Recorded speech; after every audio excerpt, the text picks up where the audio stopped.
Hello, everyone. Welcome to the 4th edition of the Let's Take 5 podcast, where we look at some of the greatest artists in the history of cinema, and we pick 5 movies that sort of cemented their legacy. Be the actors, directors, cinematographers, what have you. And we led off with Robert De Niro as the actor that we picked to start off with. And the movies that we had previously on this podcast were Godfather Part II, The Deer Hunter, Raging Bull, and now we're on the 4th movie, Midnight Run. My name is Ray Martindale. And I'm Austin Luger. And welcome to Let's Take 5. Ooh. So... I like you called it an addition. Did I? I don't even remember what I just said. It was very nice. So, Midnight Run. What is Midnight Run, Austin? What a question to ask me. Can we talk about the deep, dark pathos of Midnight Run? Well, the reason Midnight Run is even on the podcast is because we're looking at Robert De Niro's entire career, and he is funny. Yeah. He's a funny guy, and he gets to be funny in some of the movies that we could cover, like Mean Streets and whatnot. But we wanted just a purely Robert De Niro comedy, and it's hard to find someone to argue that anyone who's filmed is funnier than Midnight Run. Yeah, this was a movie that I had seen, but I hadn't seen for a very, very long time. And I decided... I gotta say, I underestimated this movie. Did you? I was like... Okay, I'm not gonna let 80. First of all, I don't like Beverly Hills Cop, and it's the same director. So, and I know I'm alone in that basically. So I didn't like it. It was like it's 80s. The 80s are weird. Even the comedies are weird. The Best Picture winners are weird. Everything's weird. Yep. And it was weird. Still, the thing that struck me the most was that the use of fuck in this movie. It's said over 120 times. Really? And this is. Like I said, if this were made today, it'd be Bill Hader and Melissa McCarthy, and they wouldn't say fuck once. No.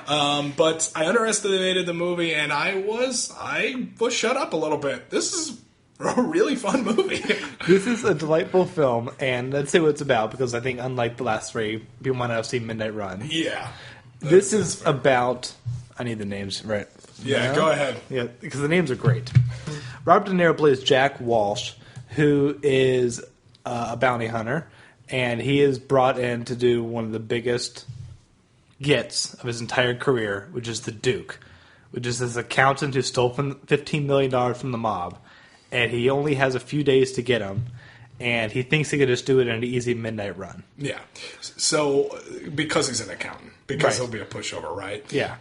And along the way, there's another bounty hunter that's also got the same job, hired by the same boss, the same bail bondsman, which is played by Joe Valentiniano. Yeah. So he hires him. So you got that bounty hunter. You also have the mob boss, played by Dennis Farina, who's trying to kill the Duke, who he's gone to get, because he stole $15 million from him. So you had that. You also had the FBI searching for the Duke, so they can take him back to prison and make him testify, and then, which he doesn't want to testify, because if he does, he knows he'll be out in public, he'll get killed by Dennis Farina's character. And then you have Robert De Niro trying to get him. Yeah. It is Planes, Trains, and Automobiles as a buddy cop comedy that says fuck a lot. And also, even more than Planes, Trains, and Automobiles, these two are not friends. Yeah, no, they're really not. Because John Candy's character is supposed to be annoying in that film as well, but he's more of like a lovable teddy bear annoying. Yeah. Charles Grodin, as the Duke, we're just going to keep calling him that, is so, like, annoying coworker. Yeah. Annoying. Yeah. He's that friend of yours that's smarter than you, and it annoys you because you're smart too. Yeah. But you will say something and everyone will laugh. Mm-hmm. He'll say something really funny, and he only thought of it because he's so smart. You think, my God, I couldn't have thought of that, and it kind of annoys you. That's him. And he's quiet about it. He's very quiet about it. But he's so judgmental. And he's a smart guy, but, I mean, I'm thinking about the scene on the bus where he just keeps repeating, and he's doing this dry tone, Charles Grodin. Yeah, he's dry the whole film. And it's just like, why don't the Chicago Police Department like you, Jack? Why don't the Chicago Police Department like you, Jack? So it is kind of weird in that regard, because of the two, Robert De Niro is undeniably the lead in this film. But of the two, Charles Grodin probably shines more. Right. He had, I didn't know if you know this, which I can't agree with this on any level, but I thought it was interesting. Apparently Charles Grodin said that when he agreed to this movie, that it was the best movie script he ever read. Well, he was in Beethoven too. So, I mean, like, I can understand it. Yeah, well, Beethoven 2 is, of course, an immortal classic. Of course. Beethoven 2nd, I believe it's called. I am so sorry. I realized my error the second I said it. Yeah, no. It is the greatest movie ever, though. But really, though, this is a guy who's probably underestimated a bit because of his filmography. And honestly, if you take that to be this is the best script I've ever been offered, then that's probably true. Well, it's such a tight script. Mm-hmm.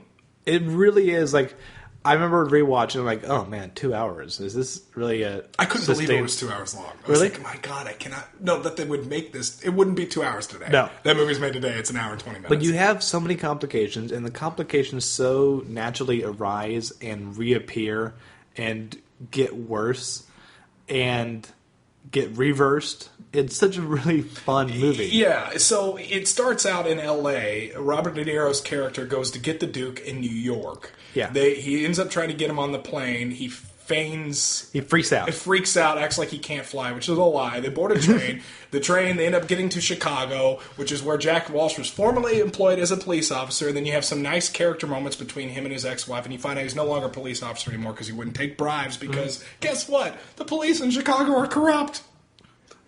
It was a fictional tale that was told in the 80s.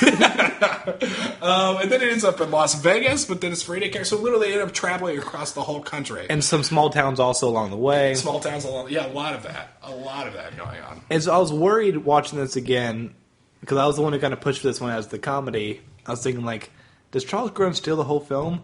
And thankfully he doesn't, because Robert De Niro gets to play on his Robert De Niro persona, but also be very genuine in all the scenes. Yeah, he's kind of like that mentor you had. I'm doing a lot of analogies today. By all means. He's kind of like that mentor you had that everyone else thinks is an asshole, and you can kind of see why, but you love them. Yeah. You literally love them. Like, you would do anything for them, even though they're an asshole, because... You have a bond. You've somehow, outside of that, cracked that shell, and you have a bond, or they've chosen you. Or he's the type of guy that if he tells you did a good job on something, you swoon. Right. Because you know that it means something coming from him. You know what I mean? And he gets to... I think part of the reason why that works so well is that very early on you see how good of a bounty hunter he is. Yeah.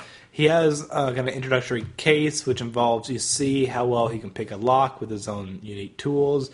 He is avoiding shotgun shots. Yeah. He's doing these kind of things, but he's still kind of a bit of a loser because he still can't fully, like, book it at the end. But then you see him first approached by the FBI with Alonzo Mosley. Who's unbelievable. Which I think that phrase is said more than the Duke in the whole film. Alonzo Mosley. Because in the confrontation where he refuses to give up his agreement of getting the Duke himself. Yeah. The FBI wants to be the one to bring the Duke in. Right. And he steals his ID. Mm-hmm. And just within now probably 15 minutes into the movie, we see him stick to a code, negotiate what he's doing for a living, and he's really good at it. And also he gets to be a very great straight man to a lot of great characters while also being funny in its own way. Yeah, he's hilarious. He steals the idea of the FBI officer who's Alonzo Mosley, so his name's Jack Walsh.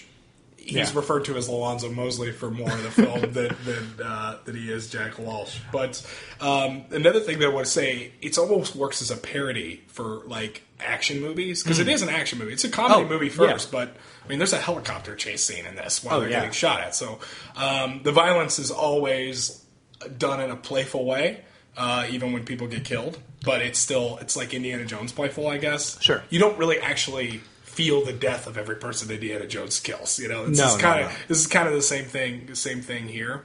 So it's playful in that regard, but you kind of get an idea of what movie it's going to be when the very beginning of the film. It's like, okay, he's a cop.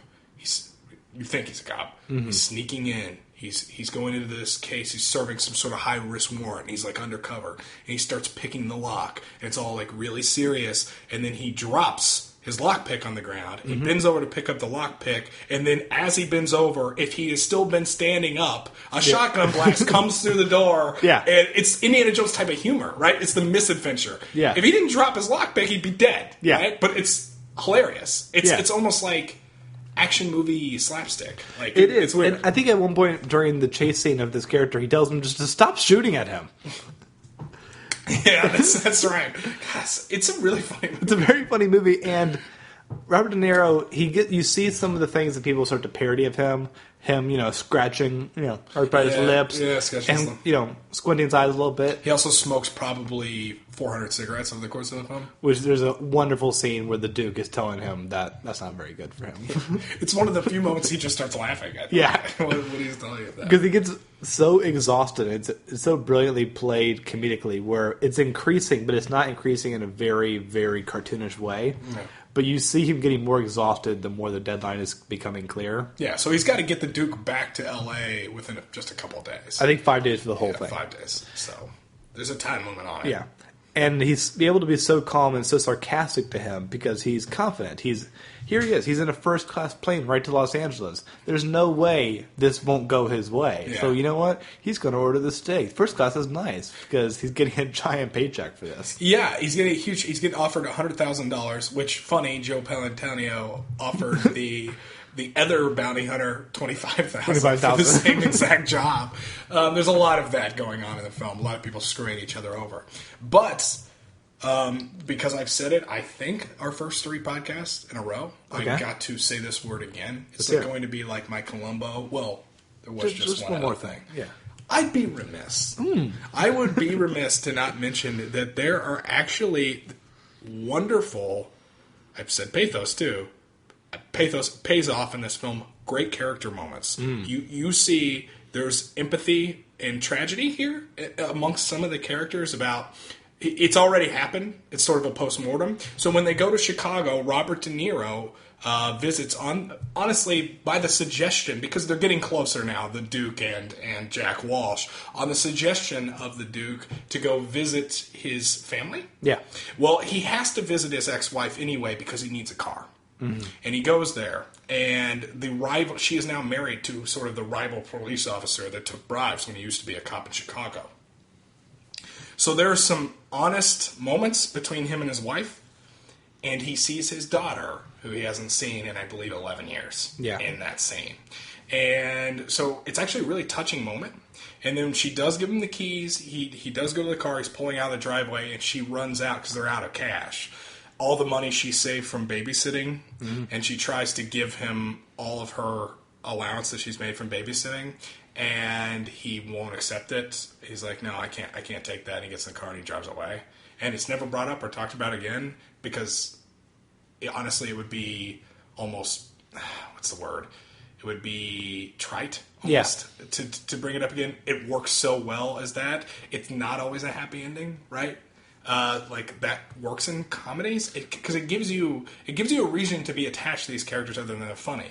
Again, if this movie were made today, it wouldn't be 2 hours long, and the first thing they would cut probably start right there. Well, they'll start with him, hugging his daughter and going, "Okay, I'm going to see you next weekend," kind of thing. Mm-hmm. I'll get that right away. We're over an hour in when that scene happens. Yeah. We don't need to like Jack Walsh anymore. We like him a whole lot. Yeah. And we also, they had another scene like that where he's describing what he wants to do with the money, was to get out of this really dangerous and annoying field that's not respected. He wants to open up his own little coffee shop. Yeah. Only to have this great scene with the Duke where he says, if I was your accountant, I would tell you that's not a good idea. Obviously, it's good with numbers. And then as you see the Duke as sort of a Robin Hood-like character, the $15 million that he had stolen from the mob, he gave away to charity, right? Yeah. So this is a sympathetic guy he's bringing in. And it's that whole thing that you struggle with the whole thing. It's like you want Jack Walsh to complete the mission of turning in the Duke, but also the Duke did a good thing. And the Duke will die. Yeah. If he goes to jail. Yeah. Which, honestly, as a martyr, that's not so terrible to me. It's just that I don't think he deserves to die, I guess. Right. Rather than I'd be sad if he died. I know it's weird. I know I'm talking about fictional characters here. No. That's the whole point. Like, it's a really effective comedy because of these characters. And Charles Grodin's character of the Duke never really asked for that sympathy at all. No. I mean, you learn that he did good to charity, but he left enough for himself to keep bribing Jack Walsh. Yeah, he has a lot of money, too. He's still doing fine. But it's still mom money. It's still mom money. So it's one of those things, too. I don't know. Dennis Farina is the mobster he stole from, by the way. Yeah. Any Dennis Farina reference, particularly, Dennis Farina was formerly a Chicago cop. So there's a connection there. So he's playing a Chicago mobster who's corrupting the Chicago Police Department. And he was playing the same character he played in every movie, and I love it. It's great. Dennis Farina. Please let him yell at me. Yeah. I want to get yelled at by Dennis Farina and him to call me some stupid asshole fuck, and I better get out there now. He passed away a few years ago. He did. Was it even a few years ago? It's recent. Like 2-3 years ago. 2-3 years ago. Wow. Yeah. God, he wasn't that old either. No, he was amazing. I think he was. And I think also we need to talk about Joey Pants. Joey Pants. Tell me about Joey Pants. Joey Pants has the worst shirts. Joey Pants wears the worst shirt in overalls throughout this whole film as the guy who runs the bounty office. Yeah. And he is constantly screaming. He has the best chemistry with phone conversations. Moscone is that character. Eddie Moscone. Eddie. I never heard Joe. I've never heard Joe Panant. I don't know how to say his name. I know he is. I've seen Memento. I've seen Matrix. I know he is. I really enjoy his performance. I've seen The Sopranos as well. I never heard him called Joe Pants, but I'm calling him that from now on. Oh yeah. Unless I'm totally mixed up with someone else who has that nickname. Who else could be Joe Pants? I don't know. That describes him well. Yeah, he is so funny because he has chemistry with Robert De Niro over the phone in 2 different locations. I don't know how this happens. Him screaming, "Where's the Duke?" Yeah. Throughout most of the movie. Or just screaming, "We got the Duke!" Yeah. You know, it's delightful. It's amazing. And Robert De Niro is never going to have that enthusiasm the entire movie until he can get him there. He is so focused on his work, and his work is getting harder for him every day. I'm pretty sure there's a quadruple cross in this movie. Sure. So you got your double cross, your triple cross. Yeah. I feel like there's a quadruple cross. So Joe Pants, who is played. Wait, let's just say it. Spoiler for Midnight Run, I guess, now. Yeah, okay. Yeah, I guess that's open. Whatever. We told the whole film. It's one of those movies that I don't think matters if it's spoiled, right? It is so delightfully complicated that you don't even know what parts of the film we're talking about right now. Well, it would be like telling someone, and I don't think it's as good as this movie, but it'd be like spoiling Big Lebowski. Like, sure. Okay. It still doesn't affect... It doesn't affect comedies, I think, like... Oh, right. Even right. ones that have, like, some have sincerity to them. But neither of us have impersonated Charles Grodin even close to what he's doing there, so that alone will be a delight for you to discover. Yes, absolutely. That performance alone is worth watching the movie. So Robert De Niro's character, who is Jack Walsh, who is sent to capture the Duke, is getting paid $100,000. He's being paid by Joe Pants. Yep, Eddie, who is the bail bondsman, who, once he realized the Duke's not coming back right away, he decides to hedge his bets. So he hires another bounty hunter and pays him... Larry? Larry, yes. Yes, I think so. Yeah. No, it's Marvin. Marvin. Marvin. Yeah, John Ashton plays Marvin. So he hires Marvin for $25,000. So he's screwing Marvin because he's paying him less, and he's also screwing Jack Walsh. However, the person who answers the phone calls at Eddie's place is giving information to the FBI, who is trying to screw everybody. Yep. So I believe that's a quadruple cross. I think that's just a layered Or is cross. it? No, it's 4 double crosses. Yeah. And it's 3 double crosses and 1 triple cross. Right. There you go. And Marvin is also constantly screwing over Jack by canceling his cards and overall being awful. And then Jack screws over Eddie at the end. Yes. So, there you go. And the FBI. Well, the FBI... No, the FBI gets their man. They get okay. Yeah. They don't get their man, but they do okay, right? That's Jimmy Serrano gets screwed over. Yeah. So... To anyone who says comedies can't be complicated out there, there is a lot going on in this movie. Well, this reminded me so much of a really good Elmore Leonard story.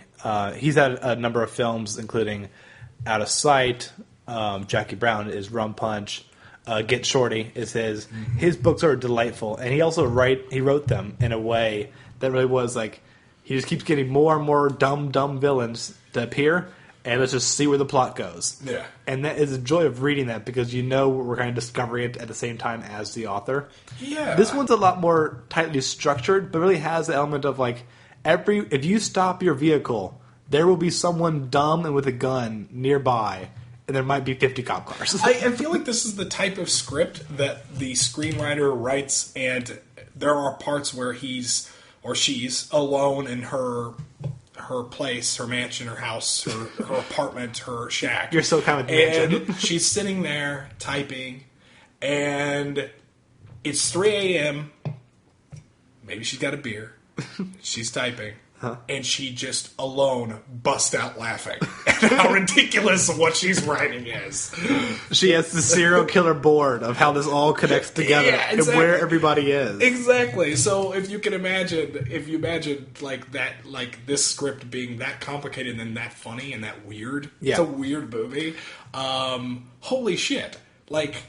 This is the type of movie you tell the plot to someone and it's like hilarious. Yeah. And it's heightened, but it actually feels earnest in that this is just Jack Walsh having a really bad 3 days, right? And De Niro, he's not doing the level of method acting that he did in the last 3 films we discussed, but he is giving a good performance because we can look at films like Analyze This, where he's just doing a complete parody of himself. Yeah, which is partly why we did not pick that film for the comedy. Yeah, because also same with I don't like that movie. I don't like it either. Also, I'm not a huge fan of Meet the Parents because, once again, I don't think he's really thinking he's playing a 3-dimensional character, whereas he definitely feels that for Jack Walsh. Yeah. From the very beginning, in every part of the comedy. And he's also delightfully mean to the Duke. Mm-hmm. Again, it's a buddy movie. Which wouldn't work if the Duke wasn't so polite. Right. I know. But to keep handcuffing him all the time, and to, at one point in a train bathroom, just handcuff him there and then close the door on him. Yeah. And laugh while he does it. It is so good because he's earned his exhaustion. Because at this point, we have now seen what he had to go through. Because he's a very diligent person. The way he solved where the Duke was is good detective work. Yeah. He's doing things very intelligently. And all that should happen now is the Duke should get in the plane and go to the place. Yeah, and I think that a thing we should bring up here from the beginning, the title of the film's a joke.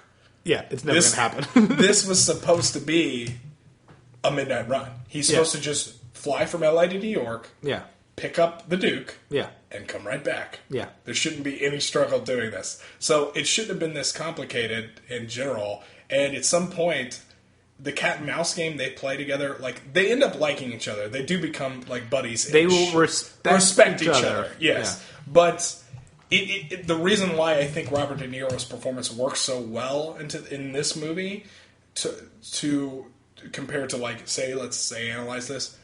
Okay, or Meet the Parents, where he is doing a parody himself, well, which is pretty much the case with anything post Goodfellas, which is why the last movie on our countdown's Heat. Yep. So there's after that. There's a whole generation of people that experience Robert De Niro a different way. But when you watch Midnight Run, the Duke will do stuff. Charles Grodin's character will do things, and you will go, oh boy, how is Jack Walsh going to react to that? Instead of saying, I know exactly how Robert De Niro is going to be Robert De Niro. Right. So I feel like that's important here. Because if this were a movie, if, let's say, Midnight Run was made in 1998... hell, if it was made in 1994, or even sooner, it just wouldn't be the same. It'd be Robert De Niro doing Robert De Niro. I feel like Goodfellas is sort of the hill that died on, right? Well, I think he is after Goodfellas. He is after Goodfellas, so that one's different. I bring up Goodfellas, though. The reason why I have to explain myself. I'm aware Heat's after Goodfellas, but Goodfellas is the performance where Robert De Niro became that character after that, right? Sure. Save Heat. When we talk about Robert De Niro in Meet the Parents, when we talk about Robert De Niro in Dirty Grandpa, it's how is the old guy from Goodfellas acting? Right. How, you know what I mean? Like, and even in a film I love, like Stardust, he is still winking in the camera. I think it's a rather funny performance. You know, I like Stardust a lot. So Stardust and Heat are probably the exceptions to that. I don't like Casino. In Casino, again, it's still Conway. I can't remember his name. Jimmy Conway from Goodfellas. It's still that. With Stardust, it still doesn't work, even still though I like that movie, because it's like, now look at the guy from Goodfellas as a gay man. Right. You know what I mean? It just doesn't... As a gay pirate. As a gay pirate. But it's still... Yeah. It's hard to detach yourself from that. Whereas, and this was made in 88, it's before Goodfellas...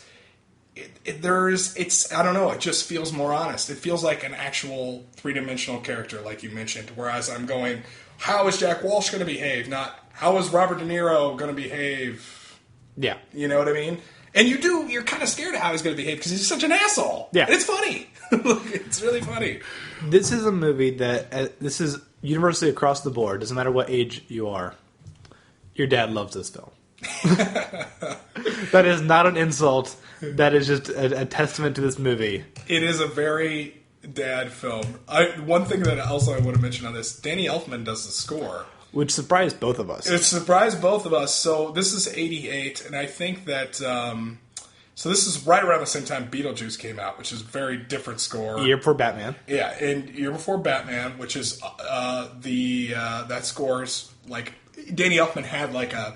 You see a theme growing with Danny Elfman. You could say with Tim Burton as well, because it's the type of movies Tim Burton was doing. This is nothing like any Danny Elfman score I've ever heard. No. This is weird 80s movies with people with tight denim and white sneakers. Well, and it's kind of got a bit of like a cooler version of Hill Street Blues, which popped at the time. No, totally, yeah. So it kind of has that going on, which really fits with the film.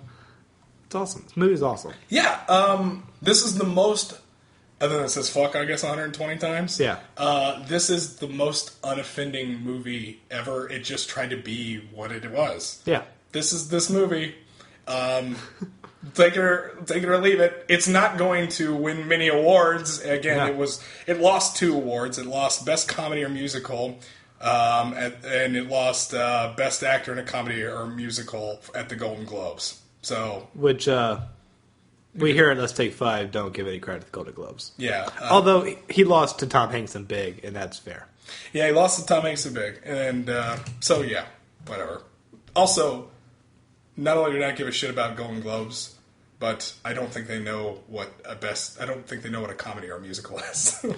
Well, that has been very true lately. Didn't The Tourist win? The Tourist was nominated for Best Picture. Best Comedy Musical, which I saw that film. I can't tell you much about it, but it is neither. And hey. Well, last year The Martian won Best Comedy. Yeah, that's right. The Martian won Best Comedy. You know, that's one thing though. If you tell a joke, are you a comedy? Or if you tell a lot of jokes and none of them are funny.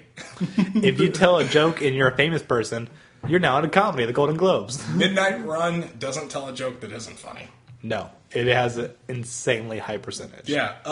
So if you haven't seen this movie, which I'm going to assume a lot of people haven't, check it out because I think you'll be pleasantly surprised, as I was. And thank you for picking the film. I'm glad it worked out well, because if you hated it, this would have been an awkward episode. And there was the first 20 minutes or so where I thought, hey, maybe I'm not going to like this. Oh, I sat next to you. I was worried. Yeah, but it was because I was being Eric, and I went in, with my hipster, mustache, and I was deciding, you know what, we just watched Raging Bull. Now we're watching We're watching Deer Hunter and Godfather 2 to Midnight Run. The drop-off wasn't nearly as stark as I had feared. That is the greatest compliment you can give, I think. There we go. So we better wrap it up. Okay. All right, thank you all for listening. You can email us at letstake5@artimmortal.com. You can follow us on Twitter at theimmortalspod. You can leave a comment to this episode at the page for this episode at theartimmortal.com. And you can catch Eric at the Constant Diversion YouTube page, where he reviews video games in a very articulate and intelligent way. Yeah, video games, Constant Diversion. Wow. At this point, either it just came out or it's about to come out. Do you want to tease your video? Yeah. I was going to say, that's weird. That video I said that was going to come out isn't out yet. And this would have been 2 podcasts ago. So the time you are hearing this, I'm going to make this promise again. That video will be out. It'll be a review of Dark Souls 3. And get very excited for that. I actually heard an audio clipping today, and it was excellent. Oh, thank you. And you can also catch me at the Immortals podcast, where me and 4 of my friends, we review one of the 1001 movies, albums, food, songs, children's books, and TV shows that you must consume before you die, with a fun little comedy bit in it. It's a great way to look at the history of all those things, and it's just silly as well. So thank you all for listening to this episode. You can catch us on our final episode for Robert De Niro next week, when we are going to review Heat. And also we will reveal who our next person will be. Oh, the drum roll. And I will sign off by saying, watch Midnight Run. Watch Midnight Run. It's a good movie. My name is Austin Luger. My name is Eric Martindale. Thank you all for listening, everybody. Bye-bye. Bye.